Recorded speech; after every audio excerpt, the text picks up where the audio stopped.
Merci de suivre RTI 1. Bonsoir à tous. À la une ce soir.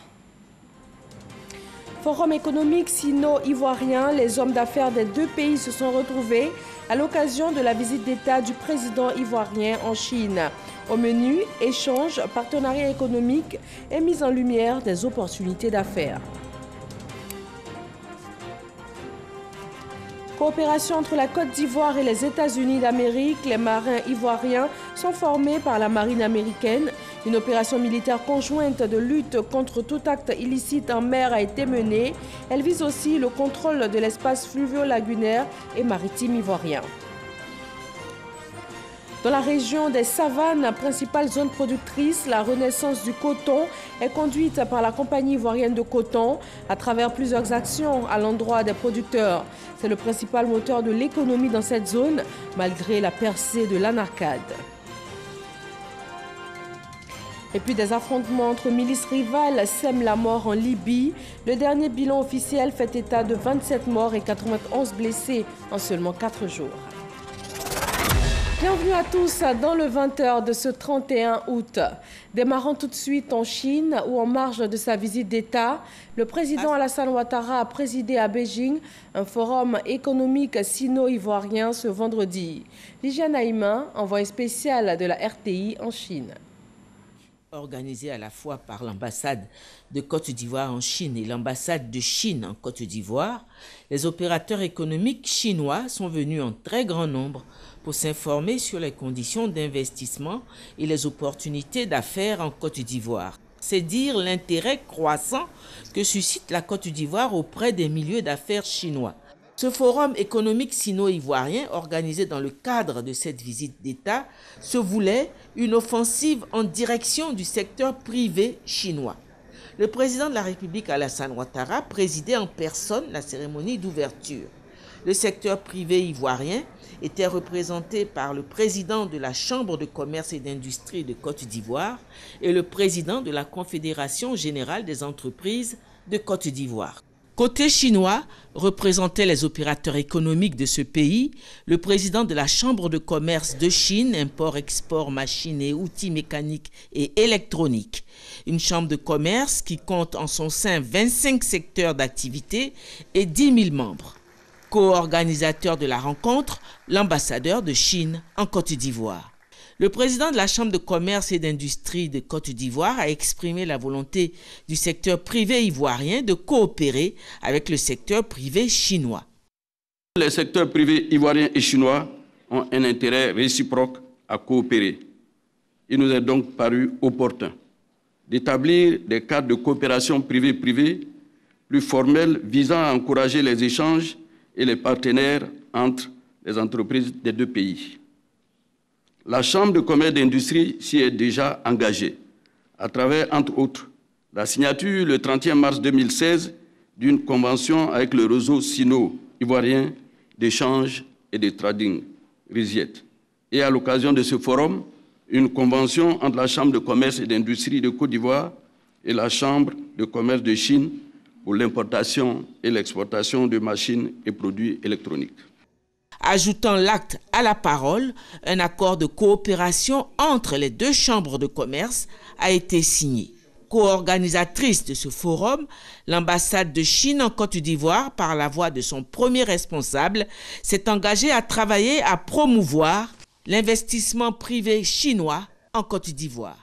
Intervenant en dernier, le président de la République, Alassane Ouattara, a encouragé les hommes d'affaires chinois à investir dans son pays, leur garantissant un environnement économique fiable et incitatif. Vous les investisseurs privés, en investissant en Côte d'Ivoire, vous êtes sûr que vous n'aurez pas de problème de devise et deuxièmement, que vous n'aurez pas de problème de transfert de vos bénéfices et de vos dividendes vers la Chine. Et bien évidemment, cela est important pour tout investisseur. La Côte d'Ivoire a la chance d'avoir un secteur bancaire qui est sain, bien sûr à l'exception d'une ou deux banques qui sont en restructuration. Et ceci est également important.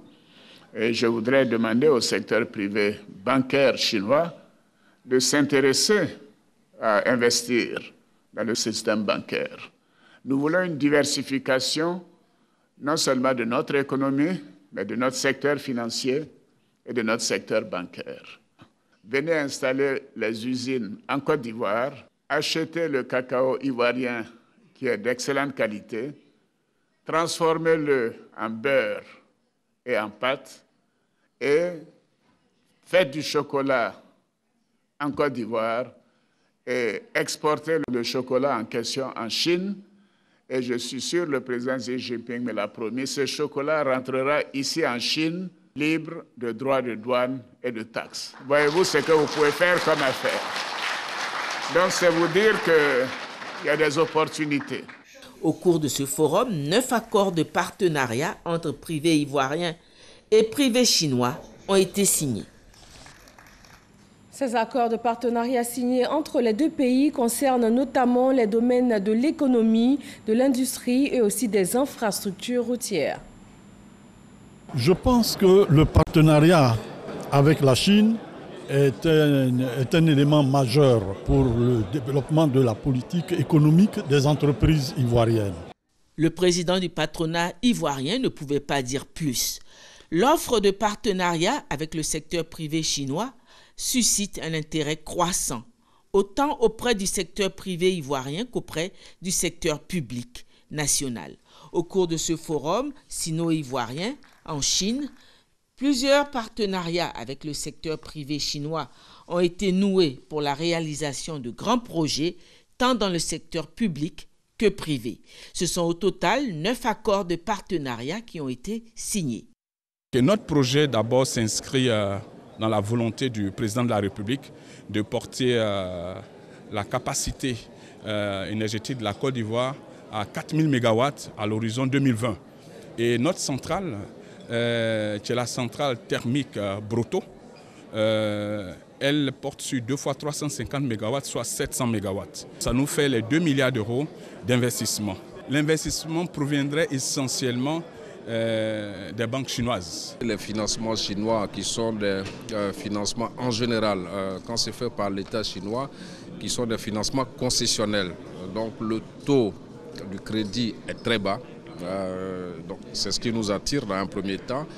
Ce que nous sommes en train de faire, donc sur l'instruction du président de la République et du Premier ministre, c'est de faire en sorte que donc, nous ayons un aéroport moderne dans un délai rapide, que cela ne vienne pas augmenter les coûts d'exploitation de l'aéroport qui existe en ce moment et que cela ne vienne pas donc alourdir davantage donc la dette extérieure donc, du pays. Nous avons pu signer cet accord de coopération avec le groupe Orient, notamment sa filiale Shanghai Textile, à l'effet d'envisager en fait un parc industriel textile en Côte d'Ivoire, d'un investissement qui va tourner autour de 200 millions de dollars, afin qu'on puisse avoir une filière textile intégrée du tissage à la filature jusqu'à la confection et créer des emplois et également restructurer cette filière. Nous venons de signer un accord avec un partenaire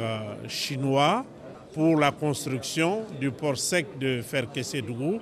Ce port sec est en quelque sorte une réalisation emblématique de ce que le président veut faire de notre pays, ne pas tout concentrer à Abidjan, mais donner l'occasion à des régions de notre pays de se développer. C'est un projet qui va coûter 262 milliards de francs CFA. Le financement sera apporté par le gouvernement chinois. Face à l'engouement de part et d'autre, le partenariat ivoiro-chinois a de beaux jours devant.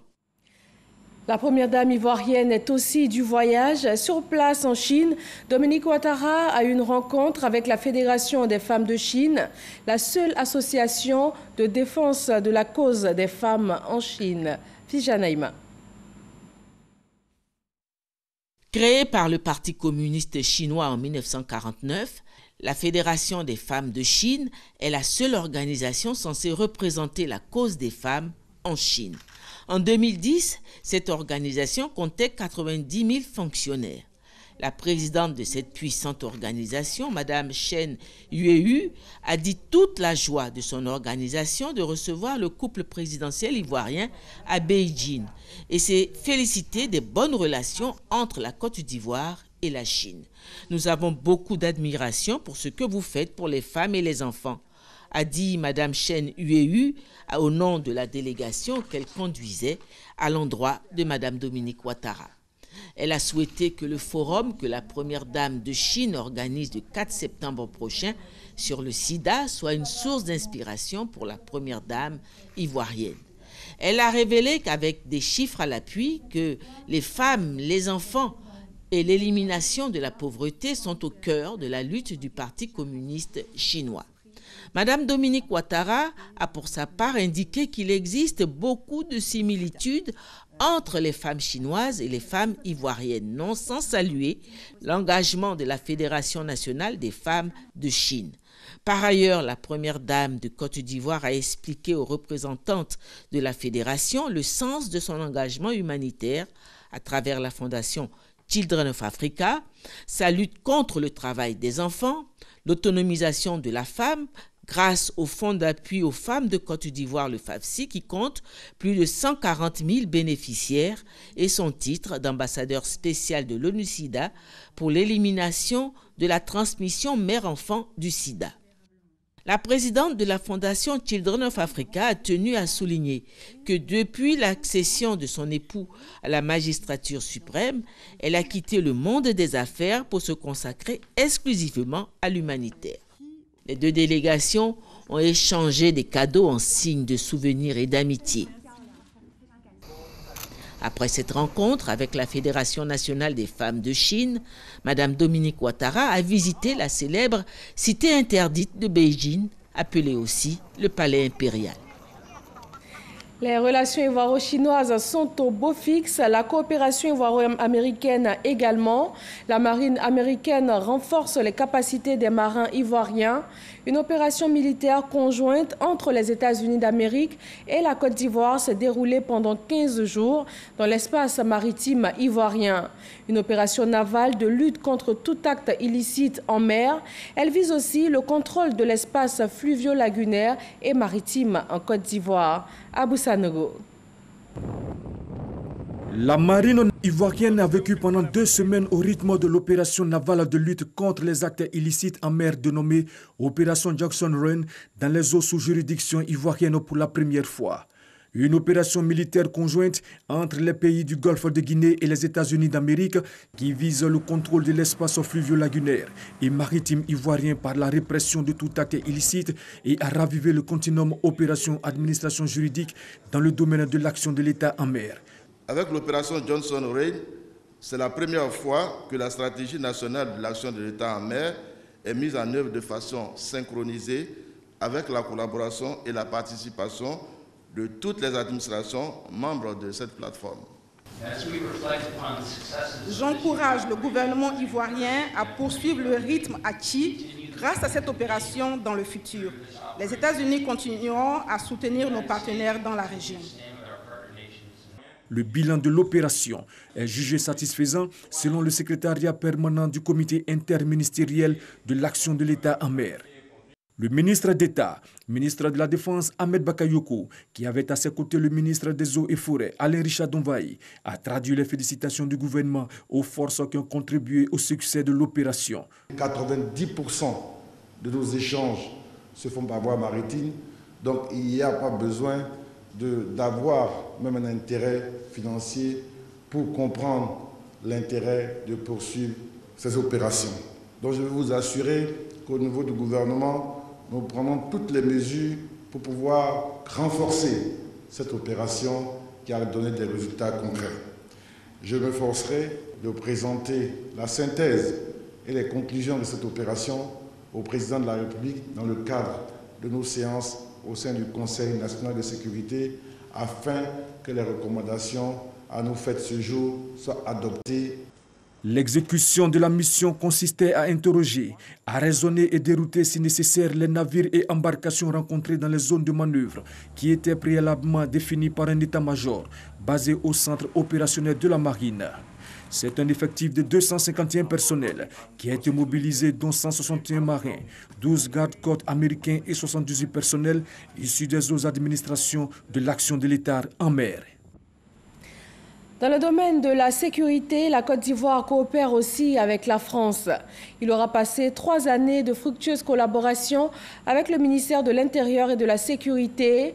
Alain Winter, officier supérieur français, quitte la Côte d'Ivoire. Le pays lui a rendu un hommage avant son départ pour la France, où il est appelé à d'autres fonctions. Michel Digré. Au nom du président... Élevé au rang d'officier de l'ordre du mérite ivoirien au moment où s'achève sa mission, c'est le témoignage de la reconnaissance de tout un pays à cet officier français. Conseiller technique sécurité au ministère de l'Intérieur et ce dans le cadre de la coopération sécuritaire bilatérale entre la Côte d'Ivoire et la France, Alain Winter aura marqué ses collaborateurs par son expertise. Là où vous partez, que vous puissiez désormais constituer pour la police nationale de Côte d'Ivoire un ambassadeur, une porte d'entrée, une oreille attentive, un homme qui connaît notre maison et qui sera nous aider également dans nos rapports de coopération avec la France. Vos visages resteront gravés dans ma mémoire. Ce fut un plaisir quotidien de vous rencontrer. Je pars alors que les perspectives me semblent plus favorables. Mais mon successeur arrive. C'est un de mes anciens élèves de l'école des commissaires. Son parcours professionnel est différent, mais tout aussi riche. En particulier, il vous sera d'une aide redoutable dans les négociations à venir avec Interpol. Alain Winter quitte la Côte d'Ivoire à la demande de son pays pour d'autres responsabilités dans la police nationale française. Intéressons-nous au domaine agricole, le coton, principale culture de rente du nord de la Côte d'Ivoire. La filière a quelque peu été déstabilisée par la crise socio-politique. Une réforme symbolisée par le système du zonage a redonné au coton ses lettres de noblesse. Et cela malgré la percée de l'anacarde. Jean-Luc Mangbo. On l'appelle l'or blanc. Les paysans de la partie nord de la Côte d'Ivoire ont longtemps tiré l'essentiel de leurs revenus dans la culture du coton. Cette année encore, et malgré la montée en puissance de l'anacarde, de nombreux paysans à Korogo ont décidé de se tourner vers le coton. Quand les prix de l'anacarde ont commencé à monter, il y a d'autres qui veulent abandonner le coton. Pourtant, le coton, c'est une bonne matière. Bon, l'année passée, on avait fait 3 hectares.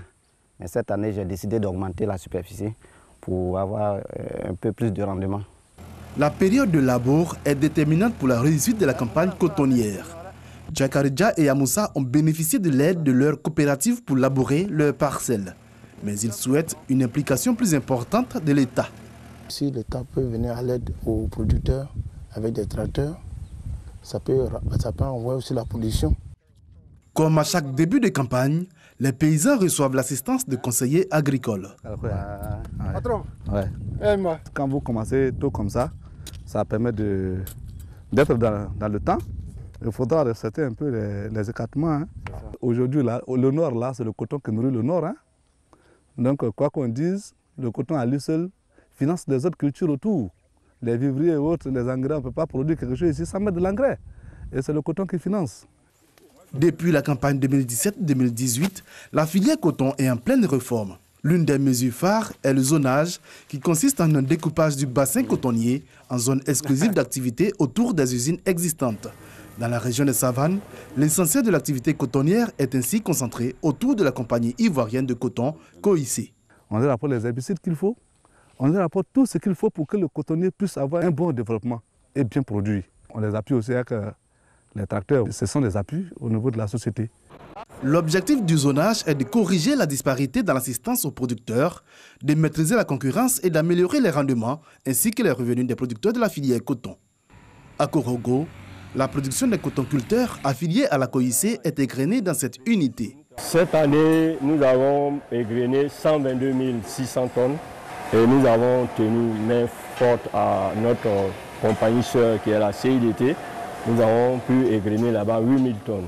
Donc ça nous fait en gros autour de 130 000 tonnes cette campagne.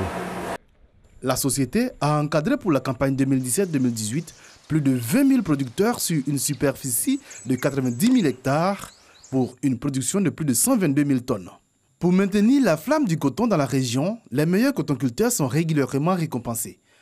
Comme ici, lors de la fête du coton, où plus de 4 000 producteurs ont reçu des lots en nature et en numéraire. Notre raison, notre existence, c'est les producteurs. Nous avons fait de gros investissements, certes, mais s'il n'y a pas de producteurs pour produire du coton, qu'allons-nous en faire?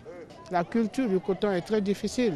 Il faut sensibiliser les agents pour qu'ils soient auprès des producteurs pour que le rendement puisse s'élever.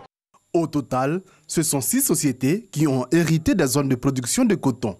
Cette organisation devrait confirmer l'embellie retrouvée de la filière avec une production de coton-graines sur la campagne 2018-2019 annoncée à 400 000 tonnes, soit une hausse de 6% par rapport à la campagne écoulée. Dans la lutte contre l'insalubrité, certaines communes du district d'Abidjan arrivent à tirer leur épingle du jeu. Elles s'organisent et arrivent à donner fière allure à leurs rues et aussi aux différentes ruelles. Grace Kando s'est rendue à l'avenue 11 dans la commune de Trècheville et aussi à Abobo Baoulé, des modèles en la matière. Garage anarchique, caniveau bouché, ordures et eau usée dans les rues. Un tableau insalubre ici à Trècheville, précisément à l'avenue 10, rue 22, Barré.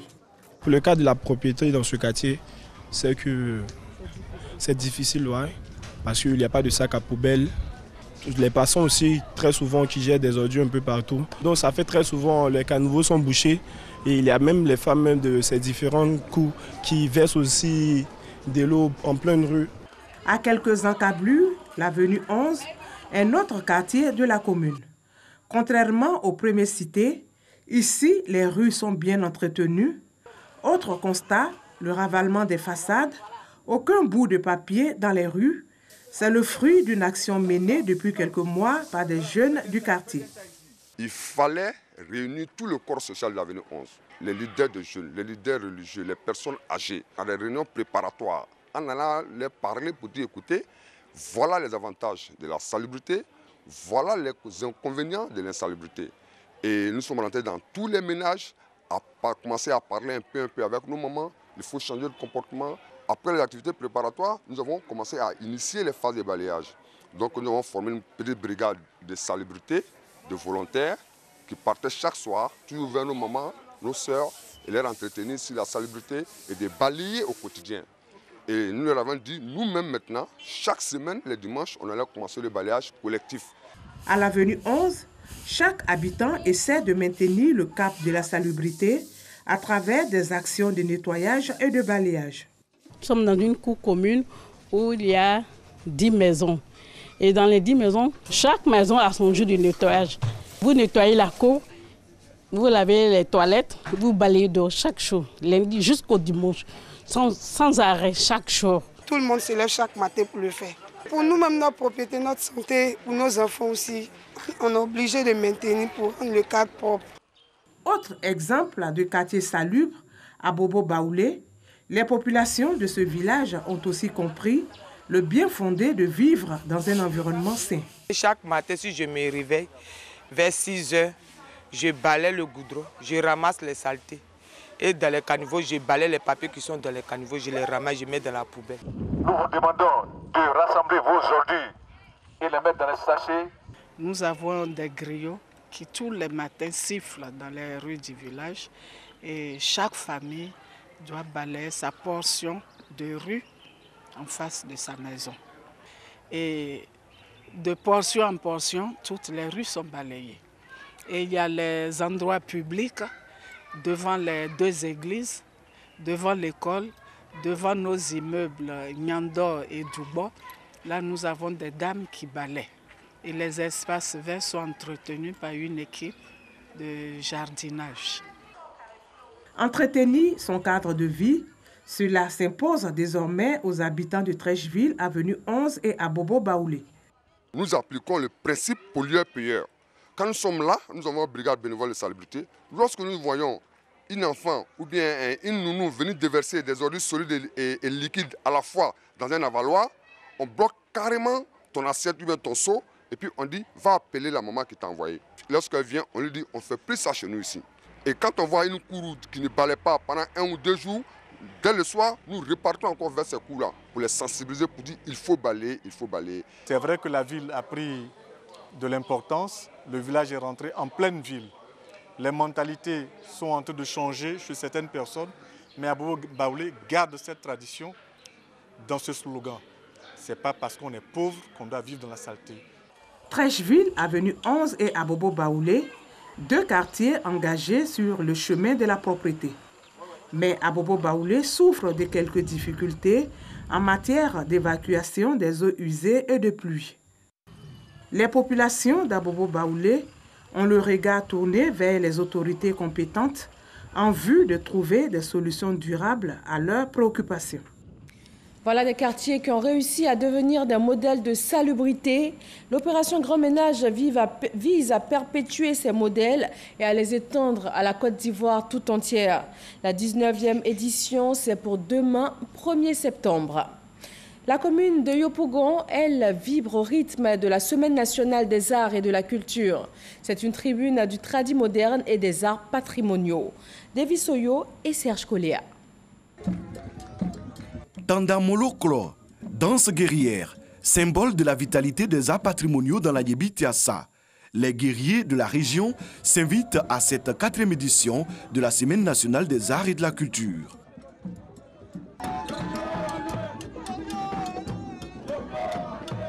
Mysticisme, déhanché vigoureux et trance caractérisent cette danse exécutée à l'occasion d'intronisation des grands chefs.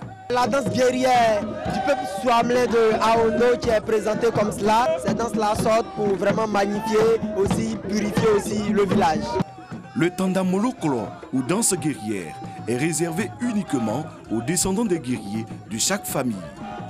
Le Haut Sassandra offre également des atouts non négligeables en matière de danse patrimoniale.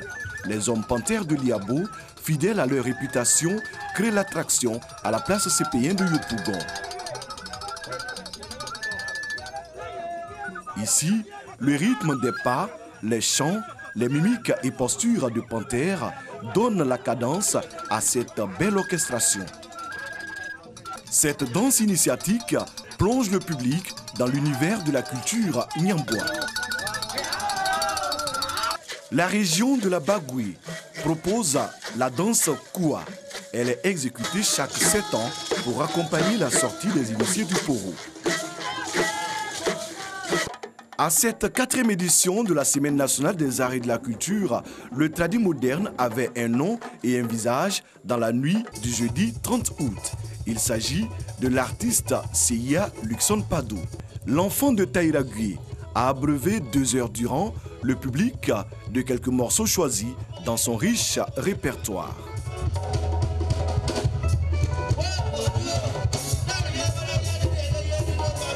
Ce samedi 1er septembre, Yopougon connaîtra l'apothéose de cette 4e édition de la Semaine nationale des arts et de la culture, un grand festival national organisé par le ministère de la Culture en collaboration avec la mairie de Yopougon et le Club des Amis de la Culture.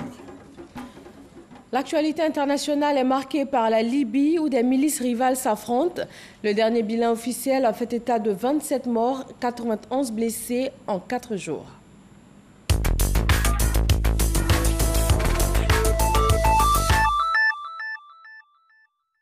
Tripoli, la capitale de la Libye, en proie à de violents affrontements entre milices rivales. Pendant 4 jours, des milices tripolitaines loyales au gouvernement d'union nationale et un groupe armé dans la banlieue sud de Tripoli se sont affrontés. Le dernier bilan officiel fait état de 27 morts et 91 blessés. Le cessez-le-feu en Libye a duré quelques heures. Les forces mandatées par le chef du gouvernement d'union nationale GNA, Fayez al-Sarraj, ont pour mission d'obtenir le retrait des 2 camps rivaux des lignes de front et le retour de la vie normale dans les quartiers touchés par les combats. Plus de 1,4 million de Mauritaniens sont appelés aux urnes demain samedi pour le premier tour des élections législatives, municipales et régionales. Ce scrutin valide le remplacement du Sénat par les conseils régionaux au niveau de chaque province. 1 400 663 personnes se sont inscrites sur le fichier électoral. Le nombre de bureaux de vote dans l'ensemble du territoire se chiffre à 4035. avec un maximum de 500 électeurs par bureau. Le second tour de ces élections est prévu pour se tenir le 15 septembre prochain. Au Malawi, Joyce Banda, l'ex-présidente, va briguer un nouveau mandat. L'ancienne présidente a été investie ce 30 août par sa formation, le Parti populaire, pour la présidentielle de l'année prochaine. Elle fera face à l'actuel chef de l'État, Peter Mutharika, qui lui avait succédé en 2014. Une note triste pour refermer ce journal, une grande figure de la radiodiffusion-télévision ivoirienne s'est éteinte. Il a été journaliste. Laurent Banga est décédé le dimanche 29 juillet. La levée de corps a eu lieu aujourd'hui vendredi. Issaïo. Décédé le 29 juillet dernier, Laurent Patrice Adom Banga, ex-journaliste à la RTI, sera conduit à sa dernière demeure ce samedi 1er septembre. Avant cette inhumation, prévue au cimetière familial à Bengourou, la levée du corps a eu lieu ce vendredi à Ivosep Atrachivi. Parents, amis, connaissances, ex-collègues de la RTI et autorités du pays, tous étaient là pour apporter leur compassion à la famille éplorée. Laurent Banga a présenté le journal télévisé et animé plusieurs émissions, dont Ma part de vérité. Il a également occupé des postes de responsabilité à la RTI. Né le 10 août 1955, Laurent Banga, dit le Prince, a marqué son passage sur terre par son professionnalisme et son abnégation au travail. Cela à travers le métier qu'il avait choisi de pratiquer avec amour, le journalisme. Et merci à tous de votre attention. Bonne fin de semaine.